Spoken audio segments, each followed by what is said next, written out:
For me, one of my favorite places is the Great African Sea Forest in South Africa. And I've also been lucky enough to do a manta ray night dive in Hawaii on the Big Island, Kona.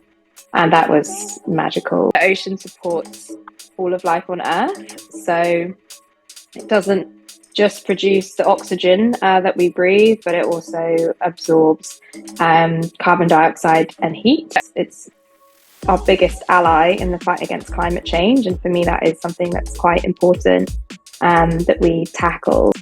People generally are quite disconnected to nature in Western society, at least. Understanding the importance of the ocean, how we all rely on it and how we impact it as well through our daily lives. The thing with deep sea mining is, all of the science is saying that it's bad. If we had all of this knowledge about oil and gas and its impact on the planet before it started, we would hopefully have put a stop to it before it began.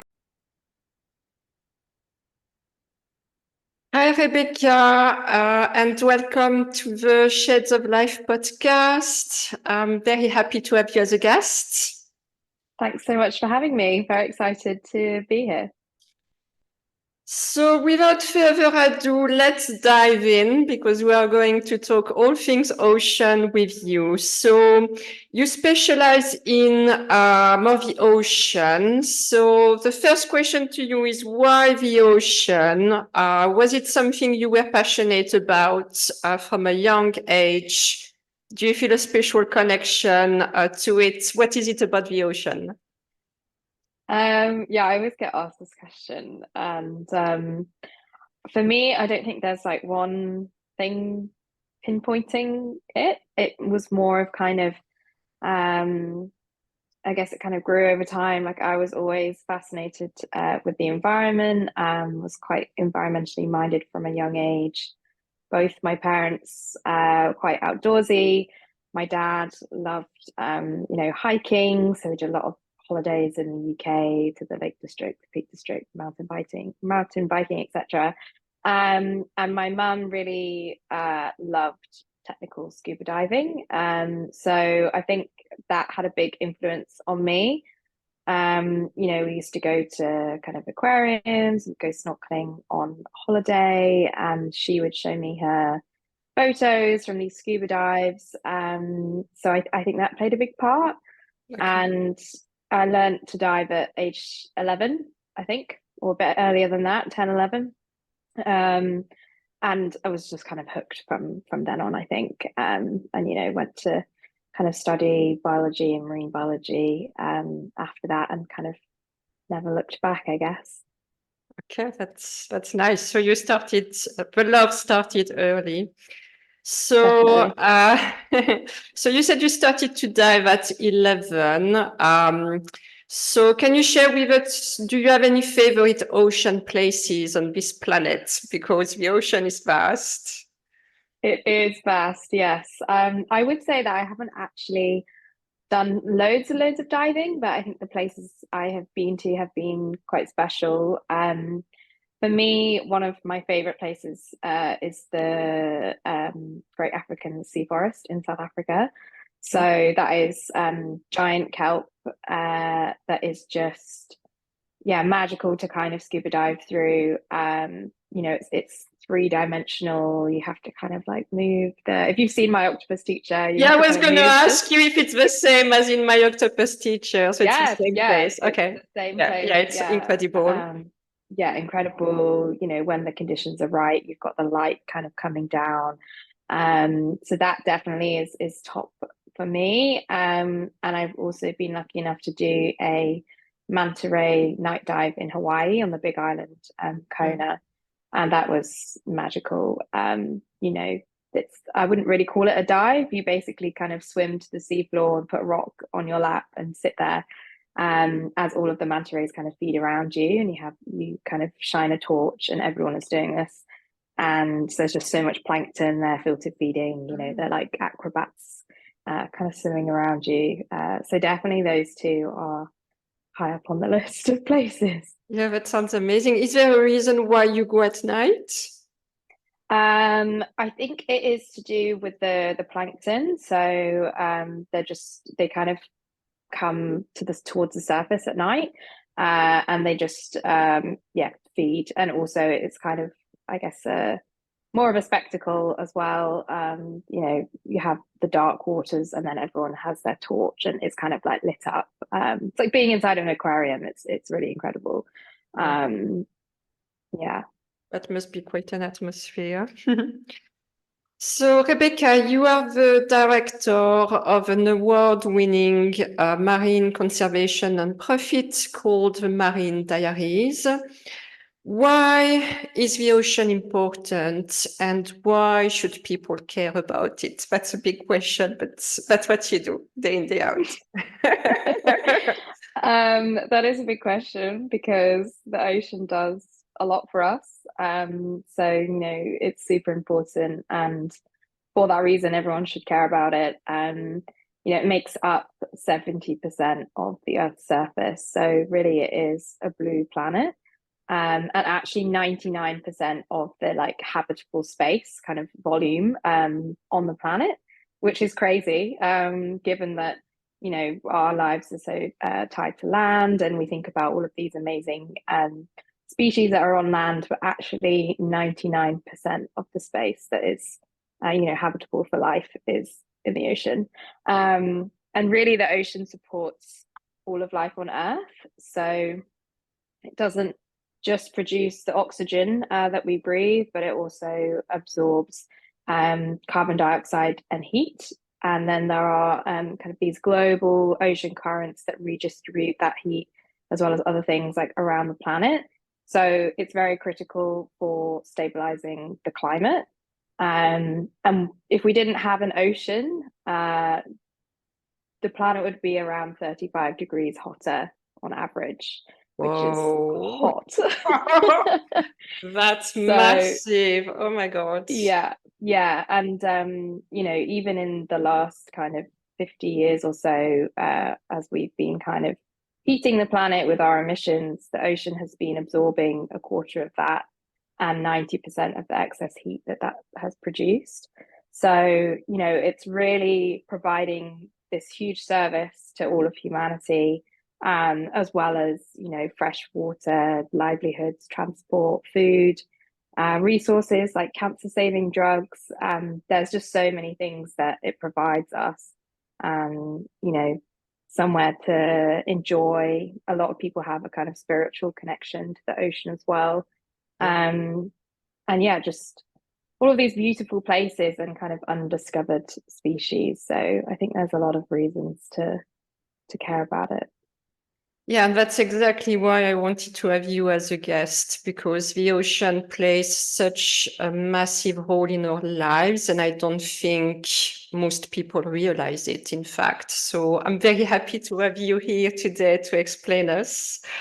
I think we're getting a taste of your mission, but that was my next question.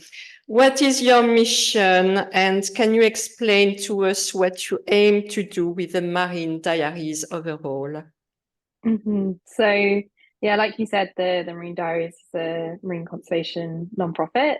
And what we're really trying to do is use storytelling and digital media to communicate ocean science and connect people with the ocean.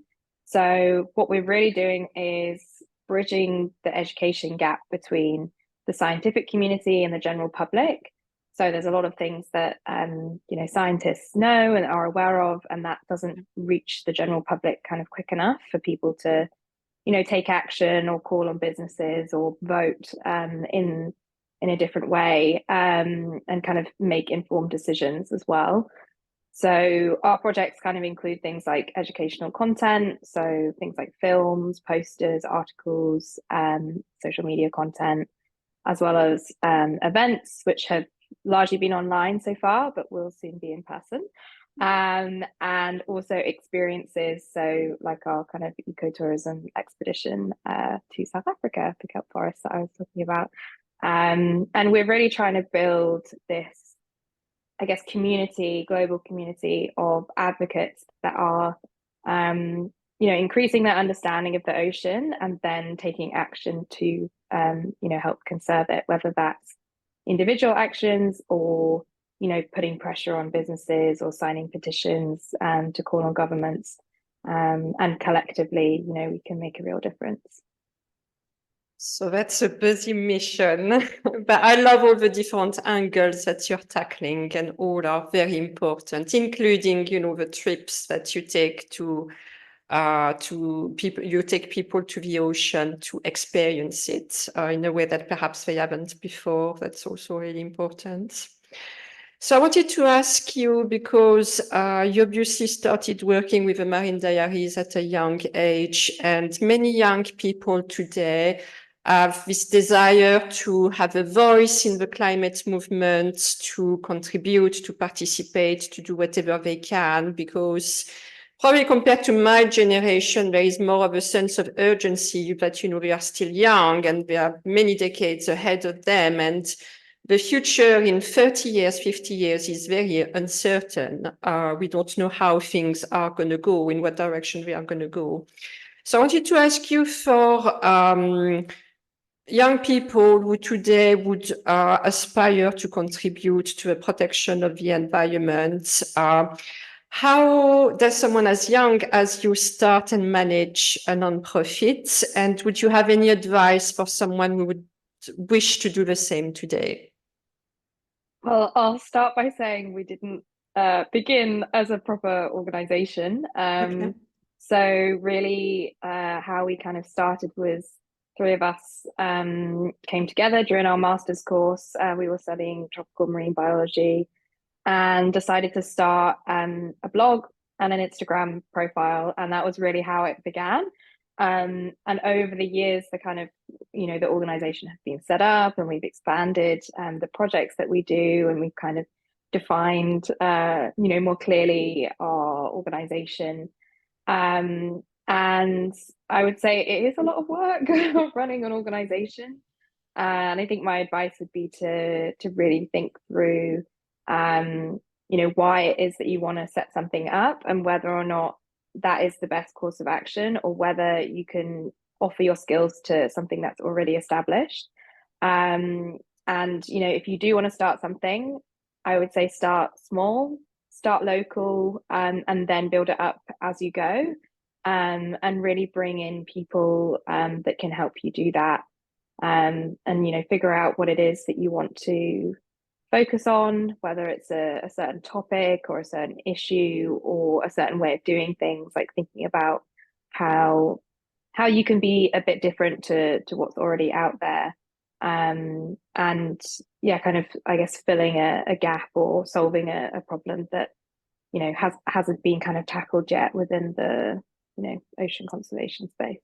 Yeah, that's very sensible advice. And the content and the way you run your own, organization is really top notch. So you can be very proud of what you've built. So people who listen to us, listen to Rebecca. That's really good advice. And starting small and building up from there. Nothing happens in one day, for sure. So you've been managing the Marine Diaries for, I think, over 6 years now. Is that correct? Mm-hmm. So that's a really great length of time, and you've got already a good experience behind you. So I wanted to ask you, how much time do you dedicate to it? Because you do balance with other things in your life.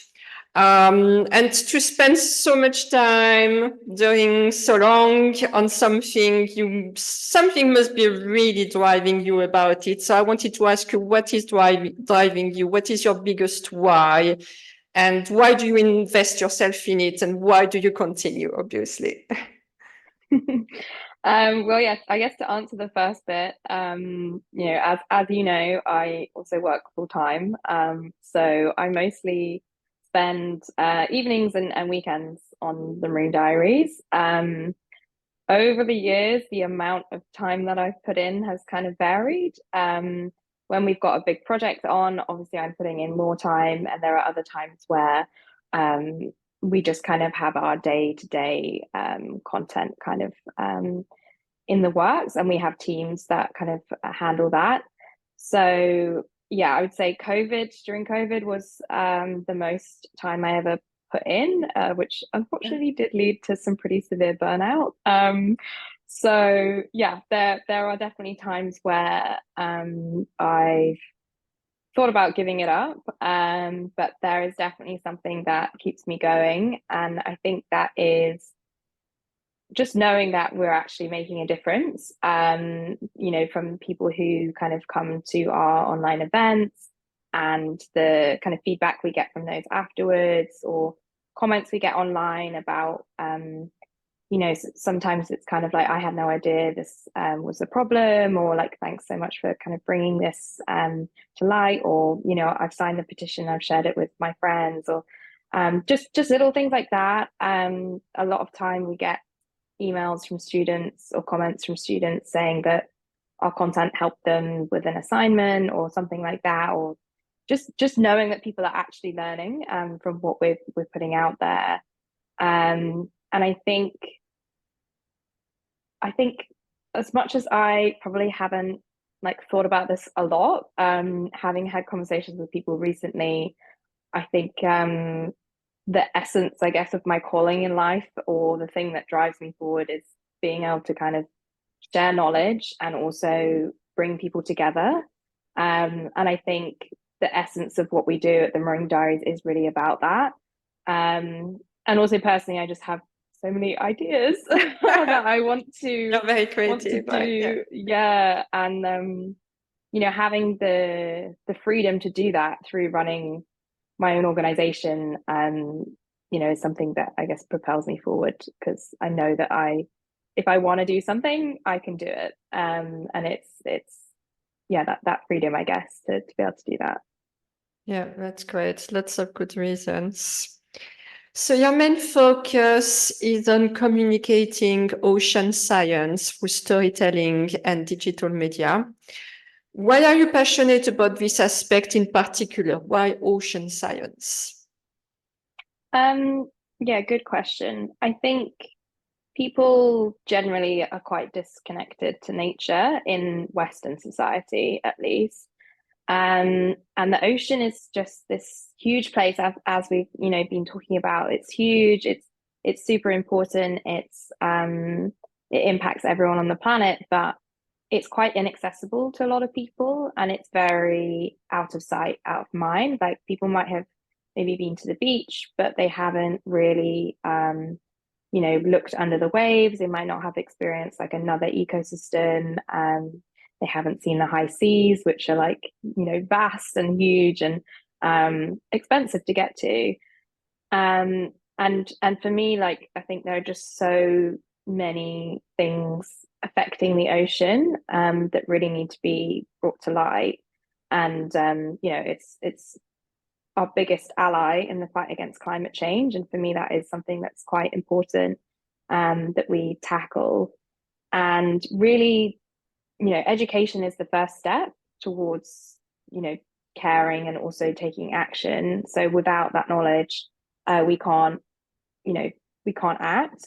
So I think really understanding the importance of the ocean, how we all rely on it, and how we impact it as well through our daily lives is, the reason why that's such a focus for me.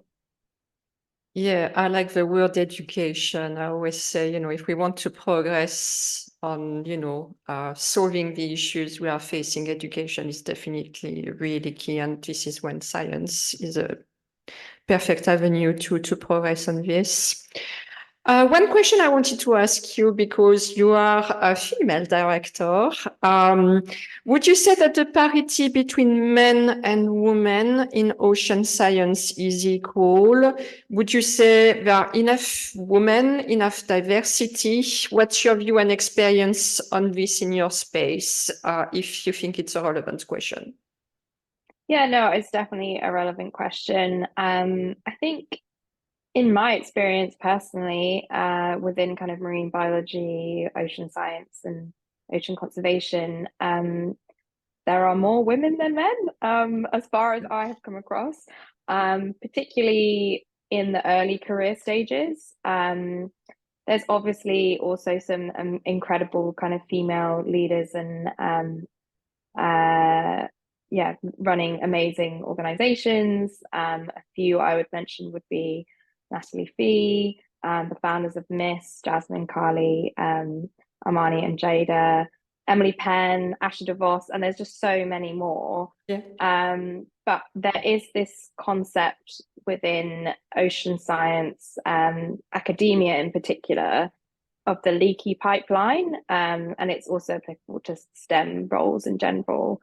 That as you kind of get more and more senior into these science roles, there's fewer and fewer women, and there's loads of reasons kind of why that happens. But I think the thing that's more visible, to me anyway, personally, is the lack of diversity, not just gender, but wider diversity. There's just so many barriers to entering conservation in general, but ocean conservation in particular as well.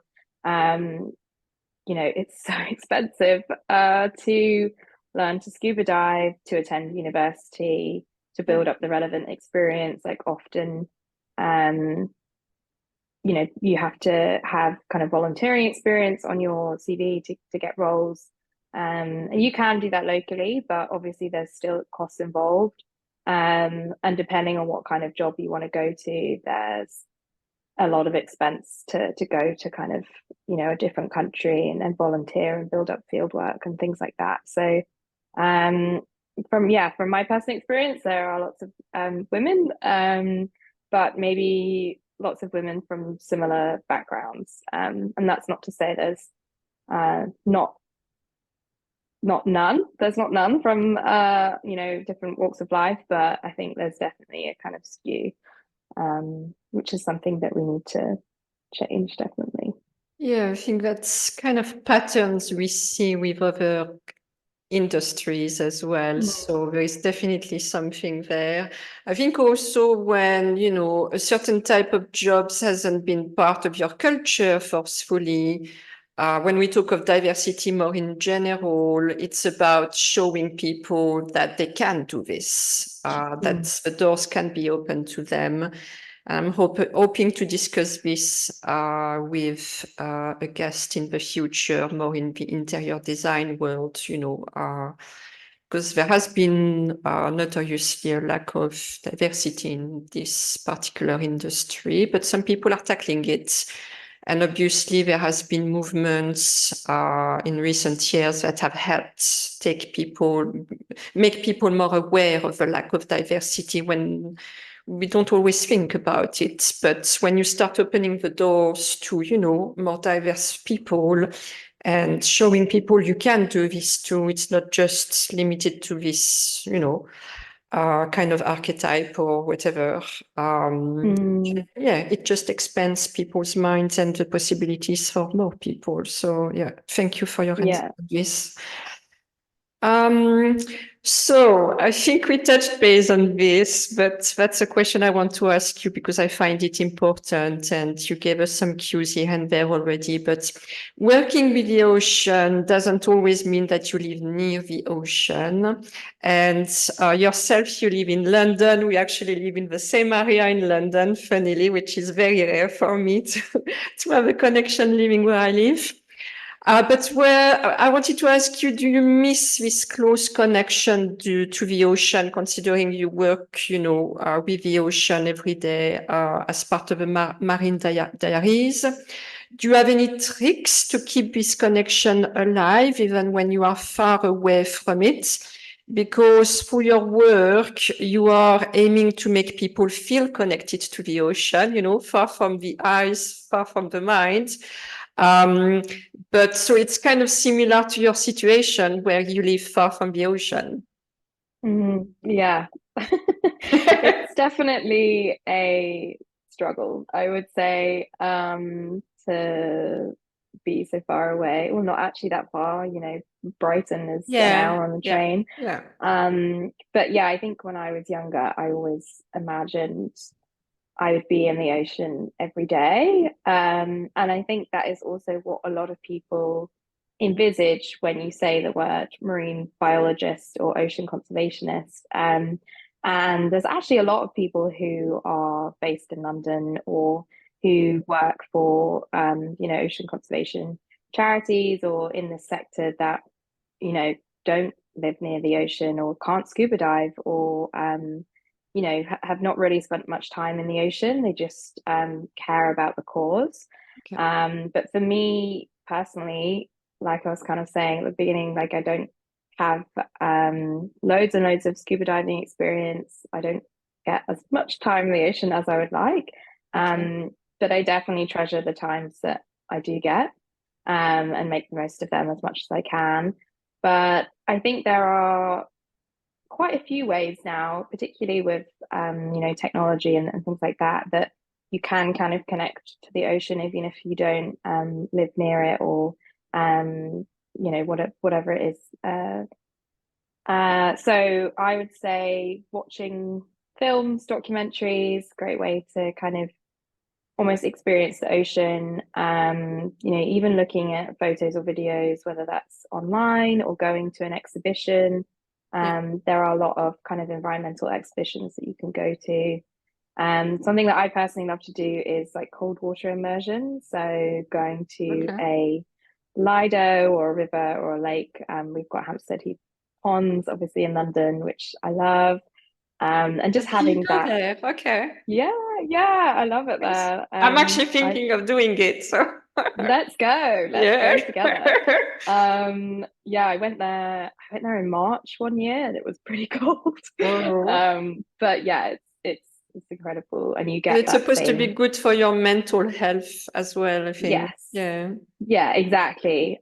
Great for your mental health, great for your immune system, like gives you that kind of ocean feeling, I guess. And a few other things I would suggest as well is just like going to events that are ocean themed, whether that's a talk, maybe an online webinar, something like that. So volunteering and doing a litter cleanup, but just speaking to people who are also interested in the ocean, can fill your house with ornaments or art or get some ocean themed bed sheets. I don't know. But I think something I've been experimenting a bit more recently is more kind of like immersive experiences.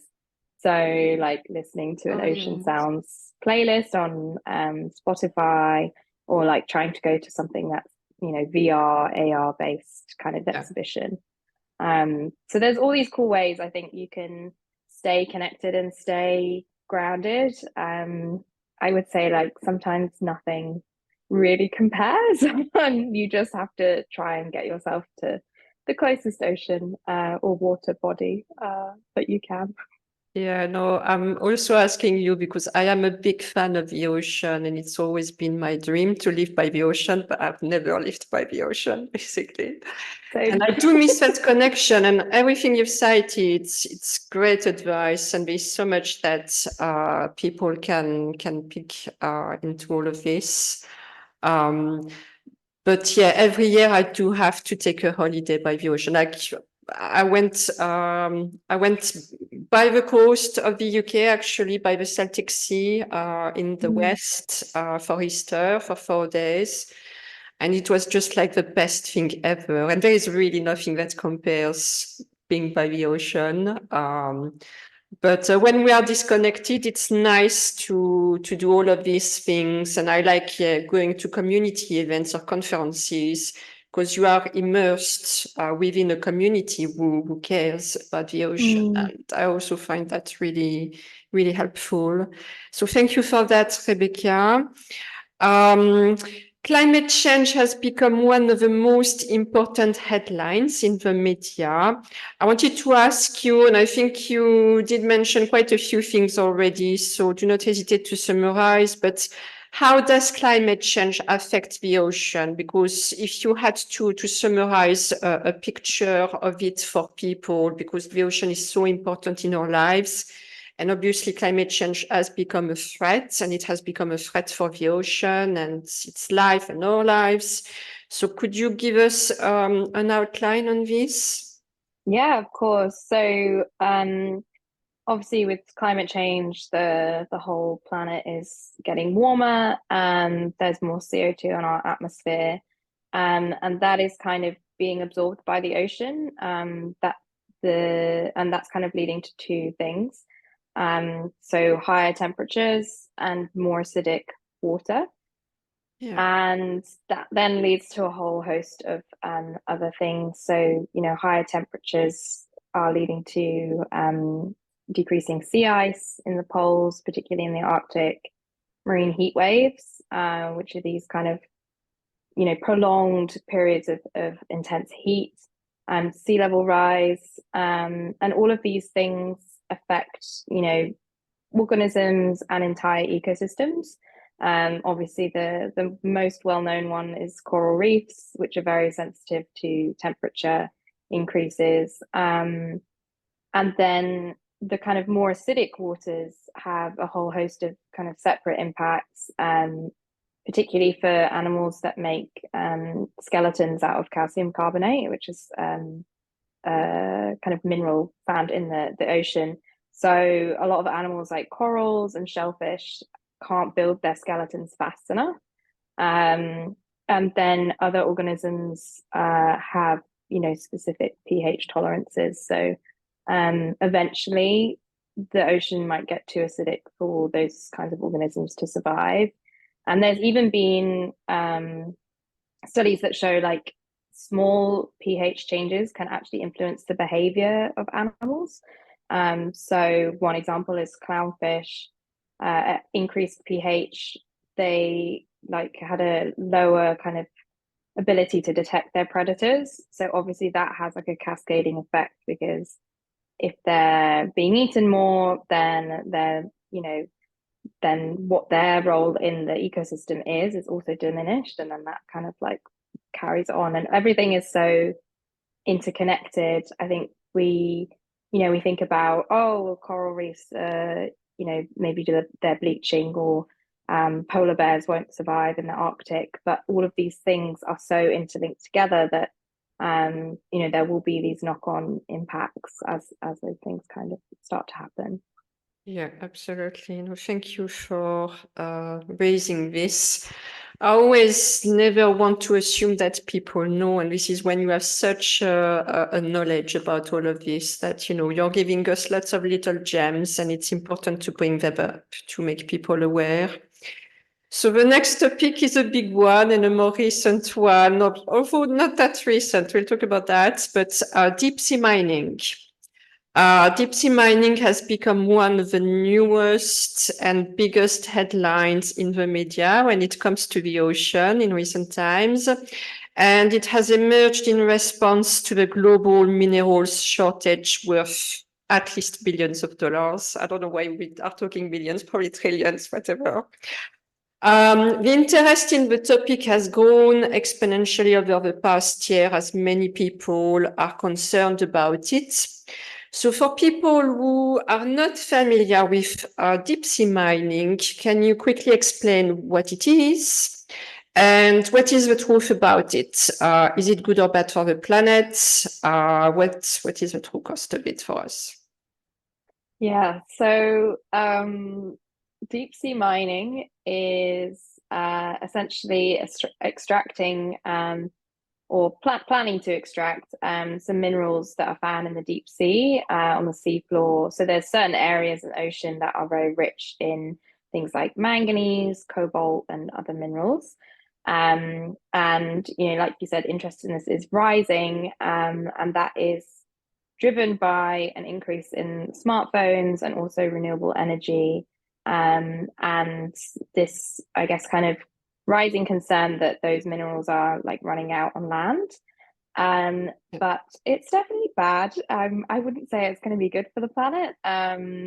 It, without a doubt will be disastrous, not just for the deep sea, but for the wider ocean and also the planet in general. Deep sea organisms and ecosystems are incredibly vulnerable to disturbance. So the current science suggests that if these mining operations go ahead, those areas will not recover. Um, And essentially what they're going to be, or what people want to do is use kind of huge machinery to like scrape the seabed or scrape a seamount, for example. And that will completely remove or damage ecosystems that are there around those minerals and around those metals. That will also disturb so much of the sea floor that these huge kind of plumes of sediment that are expected to travel for miles will like smother a lot of sea life. So, you know, sensitive sea life like corals and other kind of filter feeding organisms, and, you know, also impact just, you know, vision underwater and all of these kinds of things. Imagining this huge kind of machinery underwater, there's going to be a lot of noise, there's going to be a lot of light, and that will impact, you know, marine mammals, but also other species as well. There's a risk of, you know, like there is with kind of oil and gas, there's a risk of chemical pollution and leaks and things like that. And there's just a general concern really that these operations would really disrupt processes in the deep sea. So things like the carbon storage that we talked about, fisheries, and just really have like long lasting damaging effects. And it definitely does not need to happen. You know, a lot of kind of technology, car companies, renewable energy companies have committed to not using minerals that have been mined from the deep sea. And there have been kind of studies doing different calculations to try and figure out, like, do we actually need to mine the deep sea? And most of them, or all of them that I have seen, essentially say that it's not needed if we create like a circular economy, increase recycling and recovery of minerals, and also innovate in terms of the materials that we use for batteries and other renewable energy kind of infrastructure. So there's already been developments in that space where fewer minerals need to be used or other materials can be used. So, you know, all of this stuff, there's one particular paper that mentions that the need for these materials could be reduced by 58% with just those things that I've just mentioned, which is a lot. And I think the thing with deep sea mining is, you know, all of the science is saying that it's bad, all are or will be bad, you know, for the marine environment and for the planet.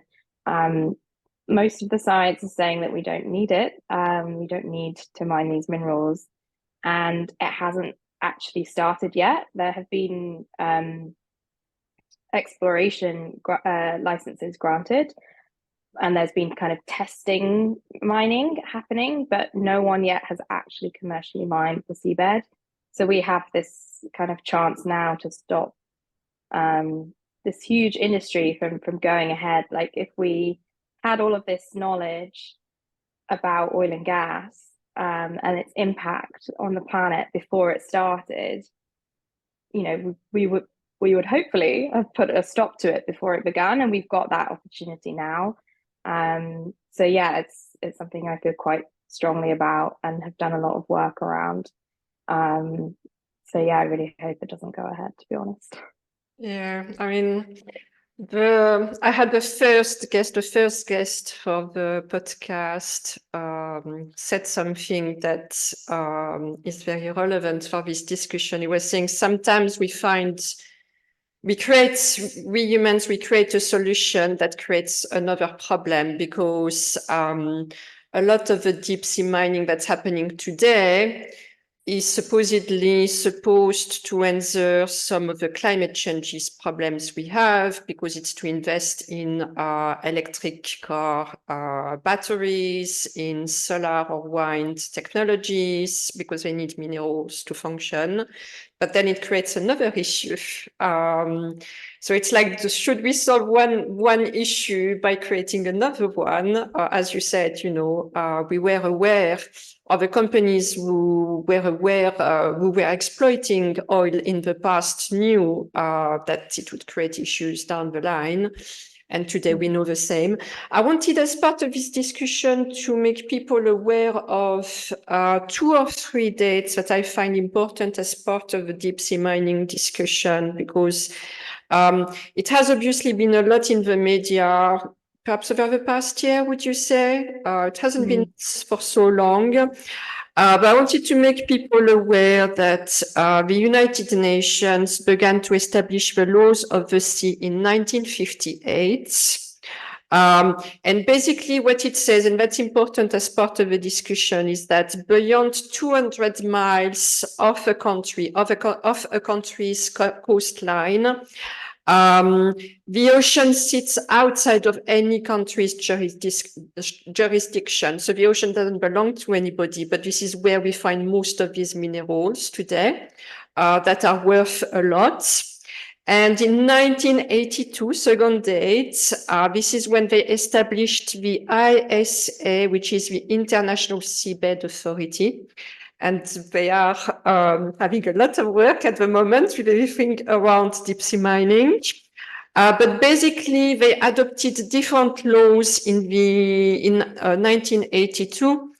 And so more laws of the sea, and they had three criteria to benefit all humankind, to consider developing countries, and to protect the marine environment. And most countries in the world signed it. There are 168 members plus the EU. But now, because at the time they were already aware of the treasure trove that is on the ocean floor, so it's not new. People were aware of it for decades before now. And over the years, any country in the world could apply to mine the seafloor. And if their application was accepted, basically they are granted an area of 75,000 75,000 square kilometers, which is quite massive, and it did happen in the past. But now the interest has increased dramatically, because if we are continuing with the solutions that are being proposed today, electric cars, etc., and the need for minerals that we have currently, it is said that between 2020 and 2050, the needs for these precious minerals, metals will increase by 6 times compared to today. So that's quite massive. And as you mentioned rightly, let's look at what are the alternatives, because if there are alternatives, if we can look in a way that is more circular and recycle, as you mentioned, that's much more efficient rather than creating more problems in the sea and for the sea environment, right? So I wanted to bring that up because that's important. And because, people have probably heard of deep sea mining in the past year, but in reality, that's something that has been part of human history for already quite a few decades. Yeah, there's definitely been a lot in the news, I would say, and just I think it's good to understand the history of it. Yeah. And I think something just to add there is that there is now a lot of people calling for a moratorium, which is like a pause on deep sea mining until we know what the environmental impacts would be. And I think in total there's now 25 countries that have called for that. And that's a moratorium in international waters. Technically, any nation can mine their own national waters. So within that 200 nautical mile boundary you were talking about. And I think the most recent development with that is Norway in January of this year, I think, kind of opened up a large part of their national waters for exploration. And and there's a lot of news articles around that, but it's kind of, I think there's a lot of people on both sides, and there's a lot of political pressure, but also a lot of like lobbying by huge companies that would stand to make a lot of profit from this. So I think it's important to like understand that not everything that's being said around deep sea mining is accurate, and a lot of it is kind of has meaning behind it as to why these kind of agendas are being pushed, or why people are kind of saying that we need it for renewable energy when obviously alternatives do exist or can be invested in. Yeah. And I want to mention that the area that doesn't kind of belong to anybody, it is 72% of the whole ocean, floor of ocean surface. So it's quite important. And it creates like almost, I don't know if I should say a new problem or a new opportunity, I don't know, but something I also want to mention, because this morning I had another podcast recording with a space scientist. And what's happening in the space is also extremely interesting, because this is also a space where we could mine minerals and metals there. And actually, I think it was Barack Obama, the US president, who allowed private companies to mine like asteroids, for example. So it could also be an alternative to mining the ocean floor. Perhaps today, would be quite expensive, so perhaps not a viable option in the short term. But there are more and more private companies that are looking and almost colonizing the space, and looking at these opportunities, like SpaceX from Elon Musk. And there are lots of opportunities that sit around space as well. So perhaps it could be an alternative in the future to solve some of these issues that we see here on the planet. That's interesting. I didn't know about that. Yeah. Have a look. I actually made a note on the law that Barack Obama signed. And it was called the Commercial Space Launch Competitiveness Act, and it dates back to 2015. So it was almost 10 years ago. And again, what happened in the space, it was part of a discussion I had with this Norwegian space scientist this morning. Not a lot of people are aware of what's happening there. Again, what makes the headlines in the media, it's like, oh, these billionaires want to play the tourist in space. You see what I mean? So this is when people like you, who are working on educating people, play such an important role, because it's about reestablishing the facts and make people look at it like as facts, and then, make informed decisions as a result. Totally. So, moving to other threats, I wanted to ask you, what other threats do you have at heart to cover, and what can people do about each one? Because apart from climate change or deep sea mining that you have just covered, the two other big crises we face have to do with biodiversity loss and waste and pollution in particular. So how is the ocean affected by those? Yeah, I mean, as we know, lots of issues affecting the ocean, which can sometimes be quite overwhelming. But yeah, biodiversity loss in the ocean is huge, and that I think is mainly driven by over extraction, particularly industrial fisheries, whether that's kind of targeted or through bycatch. There's these huge boats with super trawlers and these huge nets that are capturing just like vast amounts of fish, and also catching dolphins and whales and turtles and all of these other things, seabirds, that is just kind of going on at such a huge scale. there's also a lot of shark fisheries and shark bycatch as well. And I think it's quite hard to comprehend the scale at which this is happening, but it is huge. And really that is the main driver of biodiversity loss in the ocean, because we are literally just taking so much out of it. But climate change is also driving biodiversity loss. We spoke about all of the ways that climate change is impacting the ocean, and all of that has impacts on populations and species. And there's species are on the brink of extinction, lots of them, through these various threats.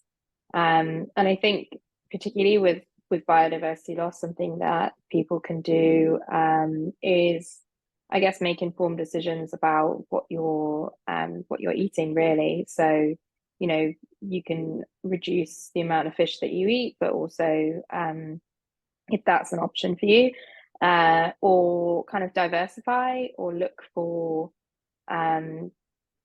specific types of fishing methods that are used. So some great ones to look for are like 1x1 or pole and line caught fish, which means that it's quite targeted. The bycatch is a lot less. The volumes are also a lot less.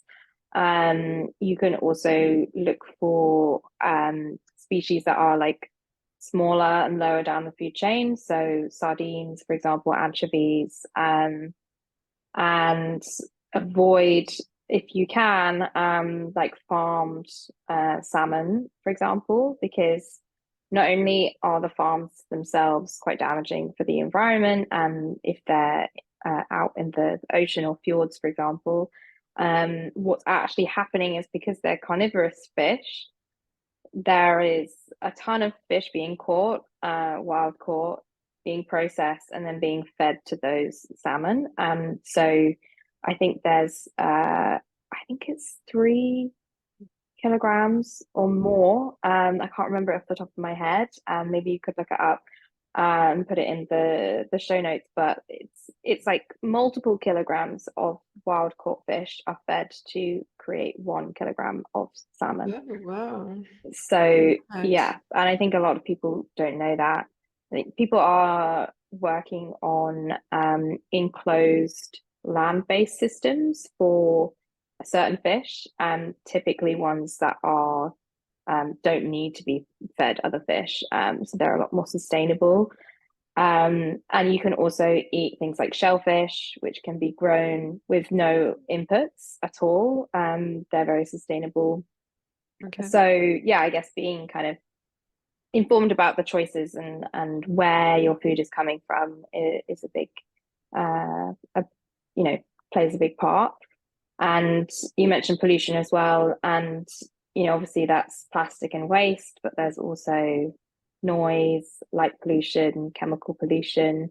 Plastic is a real problem because it's so durable. It's made to be durable. That's why it's so great in so many applications. But it lasts for a really long time, and when it does break up, it's just breaking up into smaller and smaller pieces. It's not degrading or breaking down in the same way as like an organic material. Noise particularly is quite bad for large marine animals. Light, you might have seen on Blue Planet, that affects things like turtle hatchings, navigating their way to the ocean. There's all of these different impacts. I think the one thing that maybe is the easiest thing for people to kind of act upon is plastic pollution, because that is something that is kind of in our everyday lives.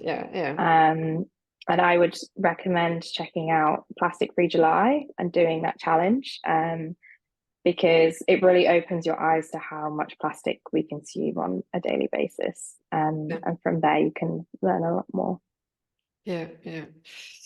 And you were talking about circularity earlier, but when it comes to fishing, I've seen also some like local lagoon communities who have changed their way of fishing, and fish in one place during a certain amount of time and then leave it alone and move to another place.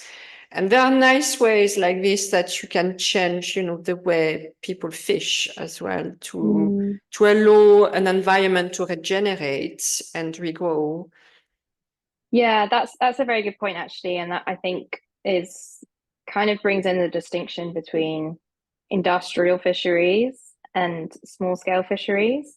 So, what you're kind of referring to is more small scale fisheries, subsistent fisheries, or where most of the problems or all of the problems really are coming from industrial fisheries, but that impacts on the smaller kind of local fisheries as well.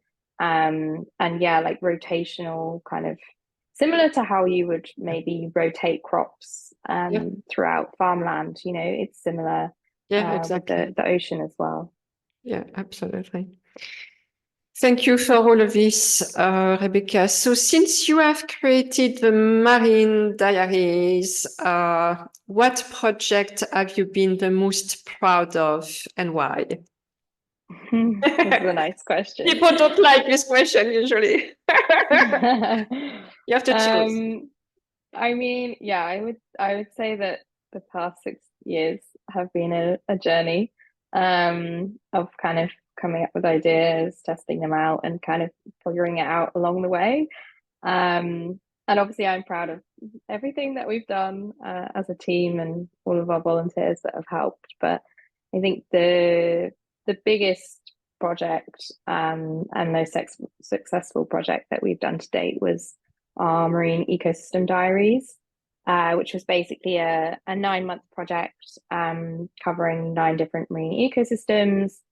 And we selected them kind of based on their importance, not just for the ocean, but for people as well. So whether that was carbon storage or food or biodiversity. And we really wanted to showcase why these ecosystems were important, what they were being threatened by, and how they were or could be conserved.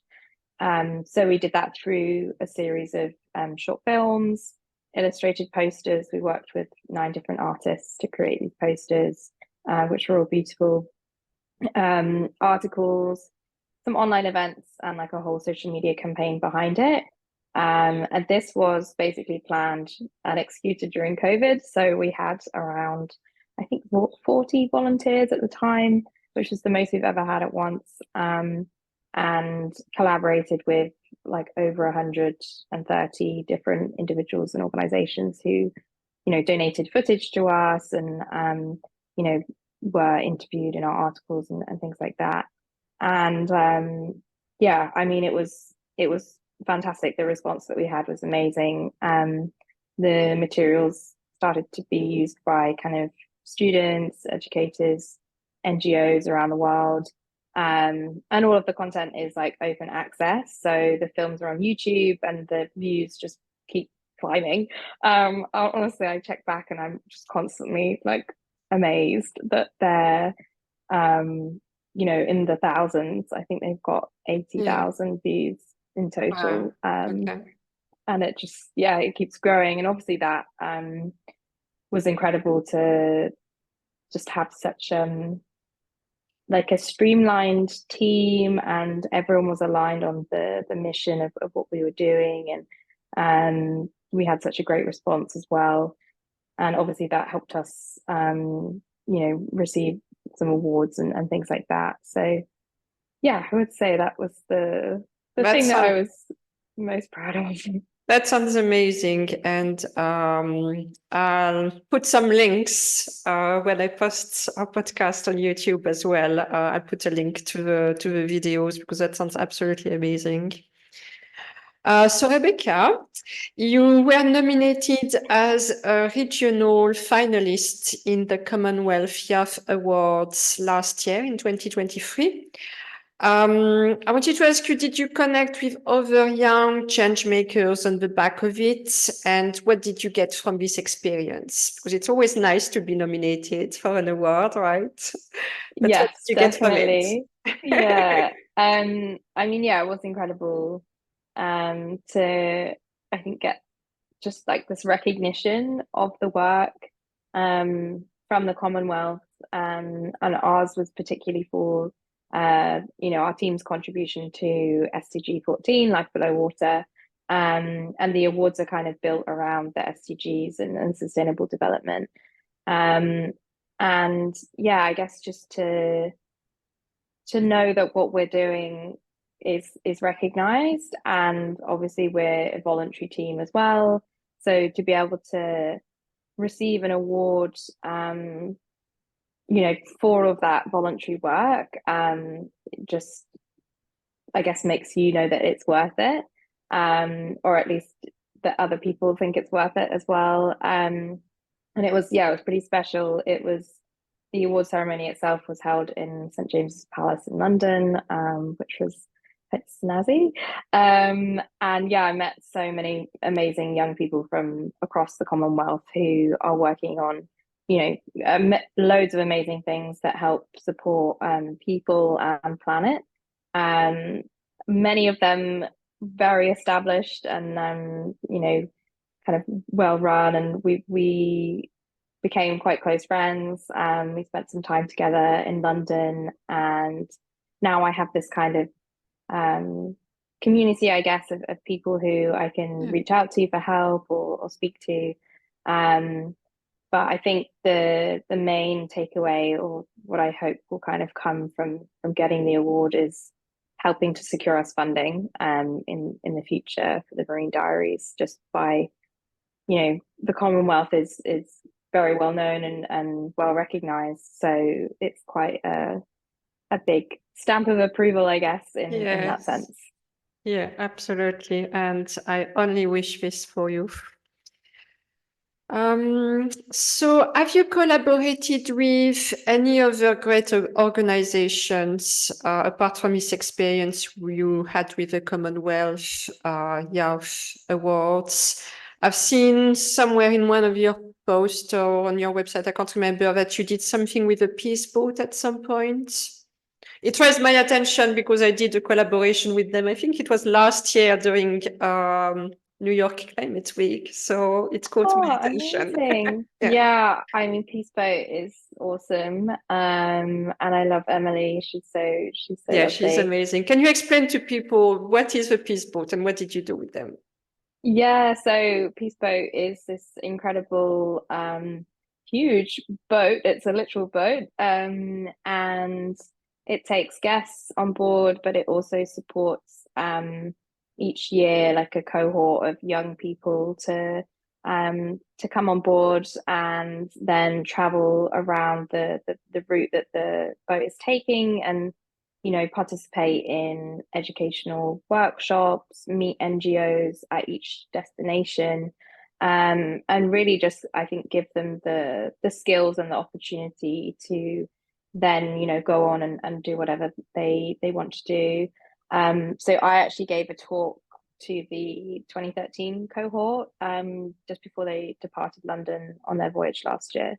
So that's what I was doing with them. Got to meet some of the young people that were about to go on their journey, and yeah, they're all so lovely and really excited, obviously, to go on this amazing boat. And yeah, I love what they're doing, and I love what they stand for as well. But yeah, to answer your other question, we've collaborated with a lot of organizations and people, and really I want everything that we do to be very collaborative, and I think there's a lot of power in that. And when we first started the Marine Diaries, and still to this day, we want it to be like a platform to elevate diverse voices and the work of other NGOs, because we're the communications kind of organization, and there are lots of other NGOs that are doing work on the ground that needs to be kind of communicated. So yeah, through our articles, events, social media, and all of our projects, we've collaborated with probably thousands, I would say, of businesses and organizations. So yeah, and we've also been supported by some amazing businesses through 1% for the Planet. So yeah, I I can't name them all, but they all have, helped us along the way. So I'm super grateful and also happy to just be able to share their work with our audience and our community. And that's worth mentioning because the power of collaborations can make so much for you rather than just looking at your own little bubble and staying in your lane of what you do. We can do so much more when we collaborate with other people, organizations, etc. Yeah, it's for like sure. it's a way to scale up whatever you do. So yeah, that's great to hear. 1,000 organizations, it's amazing. 6 years. Yeah, I think there's also some really interesting like business NGO collaborations happening more and more now.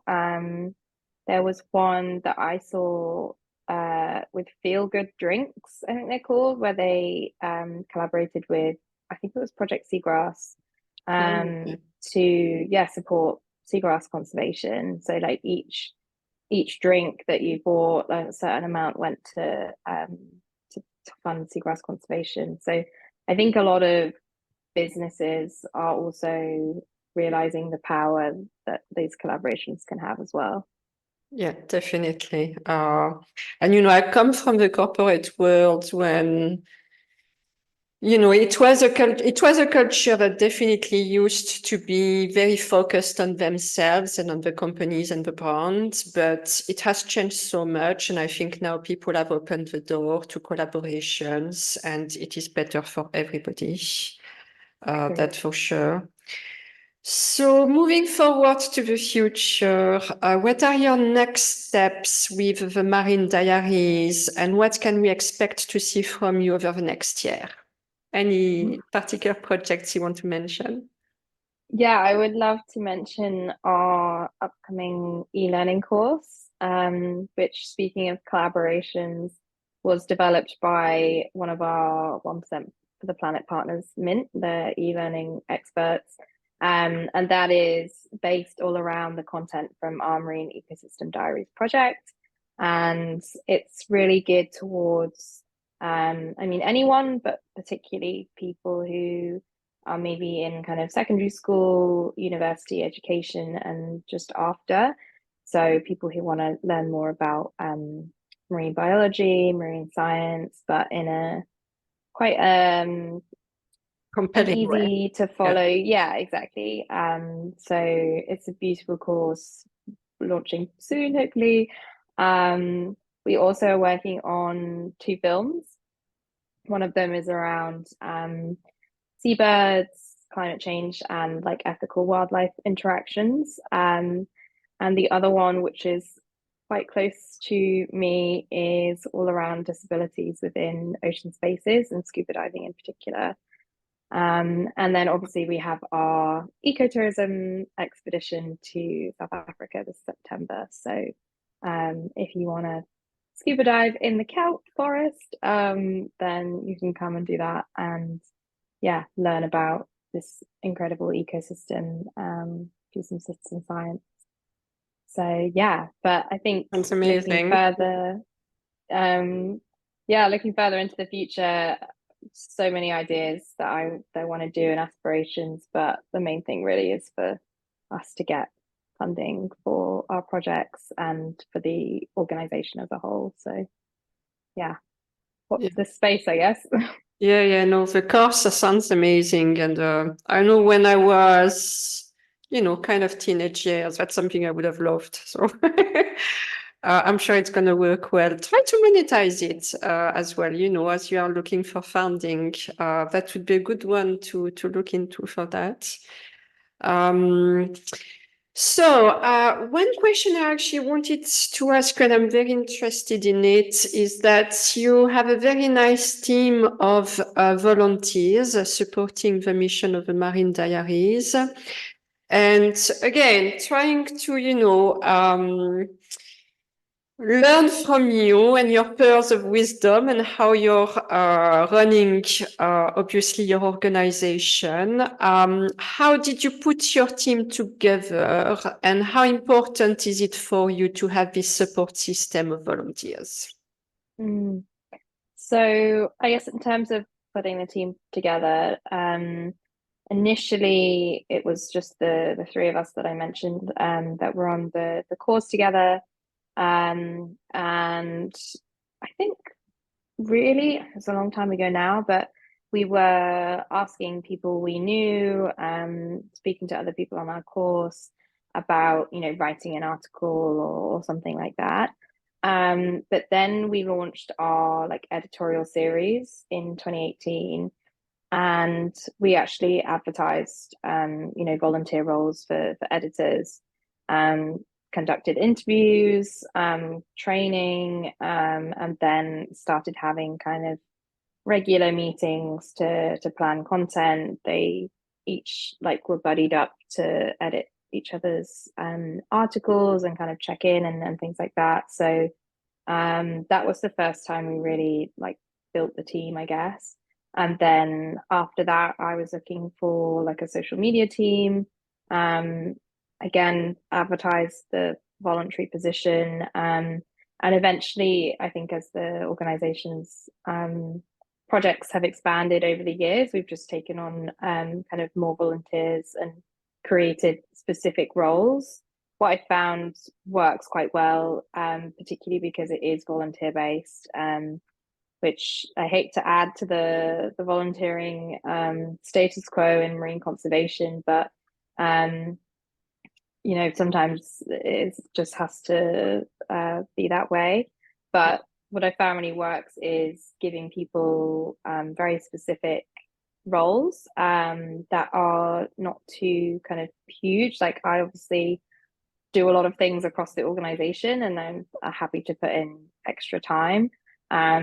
But really, everyone having their own kind of focus and something they can create as their own almost, and like own it and come up with their own ideas, and build the skills as well, because people do volunteering roles, one, because they care about the mission, but also because it's good, experience for your CV and your future roles. So yeah, we've kind of advertised, but also sometimes people get in touch that have the skills that we're looking for, or I just feel like there's been quite a few like serendipitous moments where people have got in touch with specific things that I'm like really looking for at exactly the right time, and they've kind of joined the team. But generally we would advertise just to make it fair as well. And yeah, it's super critical to have this whole team kind of supporting, because I wouldn't be able to do all of this on my own. And yeah, like I said, when we did the big project, Marine Diaries, we had such a huge team, and I think that is really what made us be able to kind of pull off that project, because there is no way that I would have been able to do all of that. And even with 40 people, it took us a year to plan and basically a year to execute. So it was a lot of work. And yeah, just it's good to also have this kind of family, this ocean family. People obviously come and go, but everyone's still part of a WhatsApp group that we have. And it's just nice to know that there's people that support the mission, and who have kind of been part of that journey as well, and who maybe they'll come back at some point if they have spare time, and things like that. So it's quite motivating as well, in a sense. Yeah, absolutely. Thank you for that. And are you the one who coordinates everything between everybody? How does it work for you? Yes. Yeah. Yes. Okay. So you are the chef d'orchestre, yeah, as we say in French. yes, the coordinator. Yeah. So, do you have any ocean heroes, anybody past or present, whom you particularly admire or refer to when it comes to the ocean, whether it could be individuals, it could be organizations? I would say too many to count. There There are so many incredible individuals, I think, in the space, and organizations that I love. I think a few individuals I guess point out, and there are tons, but So yeah, a few individuals that I would, I guess, like to highlight, but there are so many, are Michaela Loach. She is a incredible climate activist who, campaigns on a lot of issues, particularly oil and gas, and speaks up for communities that maybe don't have the platform that she does. Liz Scher, who is an excellent ocean science communicator, and has recently set up her own organization to bring people together around ocean issues. Daniela Fernandez, who is the founder of SOA, Sustainable Ocean Alliance. She is incredible. She's created this huge network of young people around the world, and gathered a lot of funding and things like that for ocean-based businesses as well. Jamie Craggs, who is the founder of Project Coral, he basically figured out how to spawn corals in captivity, which is just incredible. And obviously is very important for the aquarium industry, but also for future conservation efforts. If these kind of species start going extinct in the wild, we can at least keep them alive in captivity and hope to reintroduce them. And also a lady called Radha Pandiva, who runs a project called Philosophile Project, and that's all around making ocean science more accessible, particularly for deaf and visually impaired people. So, I mean, the list could go on, but those are just a few that kind of came to mind. No, that's great. I will add them to the references of the podcast because I don't know any of the names myself. So definitely we need to check them out. What they do seems absolutely amazing. So I wanted to ask you what I call a cute question, because when we say the ocean, I don't know what people visualize, but just visualize water when there's so much life in the ocean. So I wanted to ask you, do you have a favorite ocean animal, to bring the attention to animals as well? Yes, I would say it's the manta ray or manta rays, as there's reef and oceanic ones. And if people don't know what that is, it's just this huge, huge ray. They're so majestic. They're super graceful, and yeah, they're just incredible. So I would recommend Googling it if you don't know what they look like. Yeah, and there are beautiful places where to see them. I did some work last year with an island of Australia called Lady Elliot Island. I don't know if you know it. And the people there are actually, they have done everything for the environment, and it's a beautiful place where to see manta rays as well. So it's interesting to know your favorite animal. Could you imagine yourself focusing on something else than the ocean? I mean, obviously, I do work full time in kind of communications, and I've worked on kind of broader environmental and sustainability topics. But I would say mostly stuff within biology, conservation, sustainability is the things that interest me. But I don't think I would be as obsessed with anything else as quite as the ocean. And it encompasses so many things anyway. Ocean conservation also links to plastic, which is like a sustainability topic. So I think because it's so broad and I'm interested in so many things, it's actually perfect for me because there's just so many avenues of learning or discovery. Okay, so you passed the test to check your drive for the ocean. But, for the podcast, one of my objectives is also to inspire people, people's passions, people's drives, and, to show examples like yours where you feel so passionate about a topic and for very good reasons.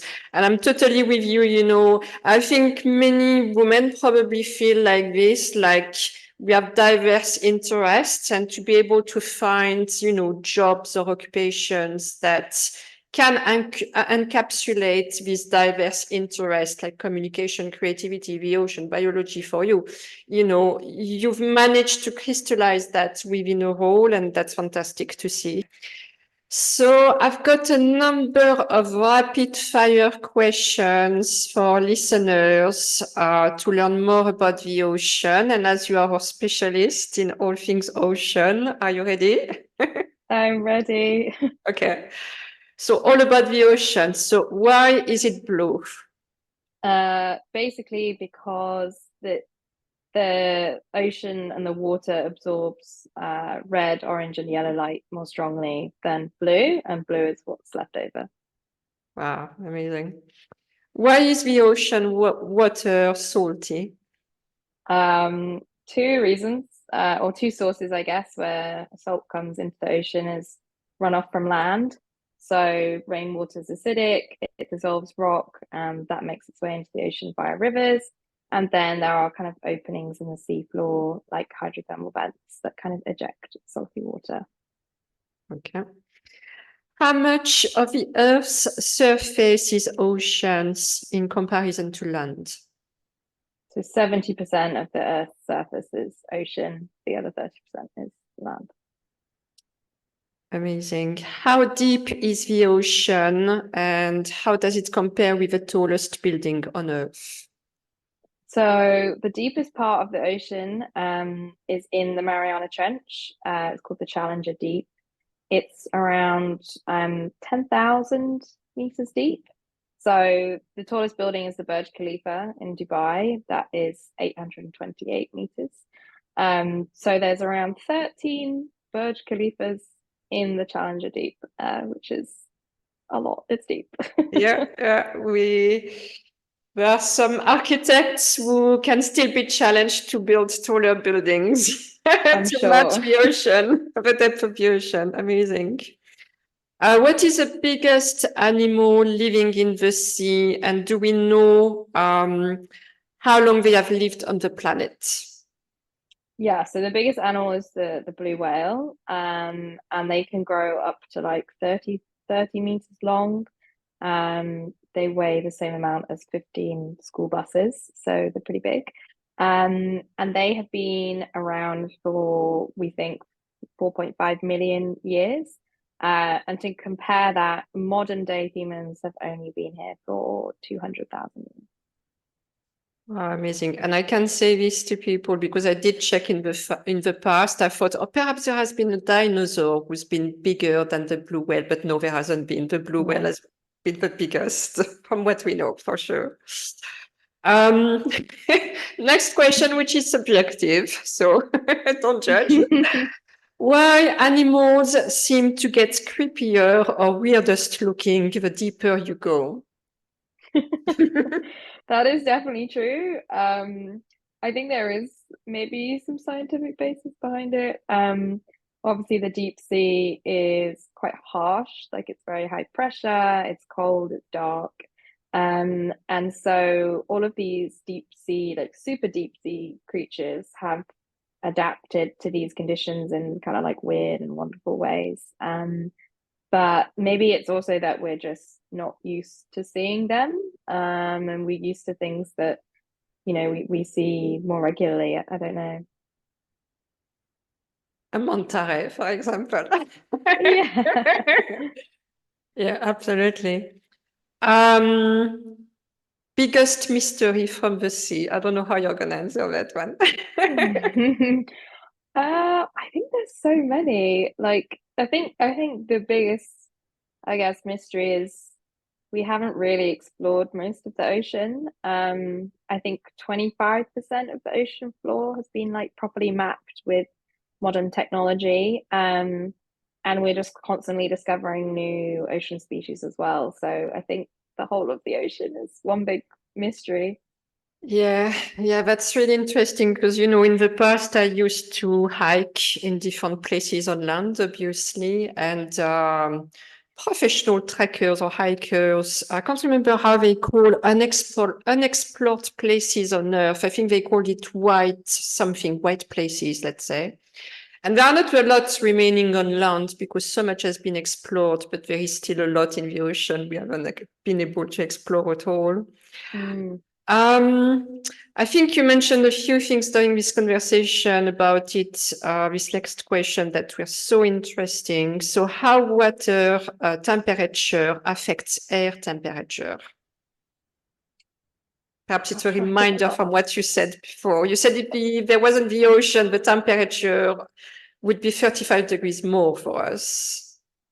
Okay, yes. So yeah, without the ocean, just the global temperature would be a lot higher, because it is just absorbing so much heat energy. It's quite technical and sciencey, but yeah, these two things interact. It is quite complex, but there is a kind of interchange between the two that happens. Yeah.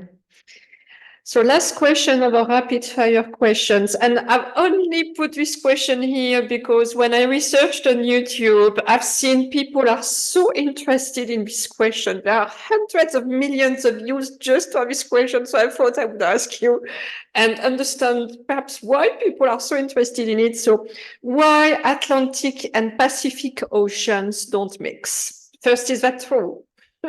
It's not true. Sorry to burst your bubble. But yeah, that is not true. Obviously there's only one global ocean. We've just given names to specific regions, based on our maps and navigation and things like that. So they do mix. All ocean basins mix because there's these these huge global currents, and they get mixed through like wind and wave action and things like that. I think maybe what people see online is there is a certain region in South America, I think, where there's very distinct color differences in a certain part.